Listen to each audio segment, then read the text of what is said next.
देख रहे हैं आप? देखिए ना जी, मसला यही है कि स्ट्रक्चरल बेंचमार्क तय करने से पहले आप मुझे बताएंगे क्या प्रोविंशियल गवर्नमेंट्स को लिया गया था ऑन बोर्ड कि ये हम स्ट्रक्चरल बेंचमार्क कमिट करने लगे हैं? तो सर अगर तो लिया गया था तो फिर तो प्रोविंसेस को चाहिए कि वो डिलीवर करे।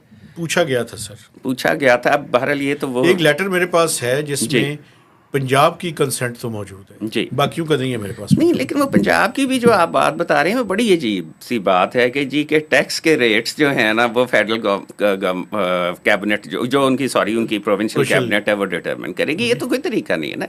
बेसिक चीज़ तो टैक्स का क्या बर्डन पड़ना है शहरियों पे, वो लॉ के जरिए डिटरमिन होना चाहिए, वो असेंबली को करना नो चाहिए था। Taxation without no representation. Taxation without representation है ना, तो ये तो टैक्सेशन।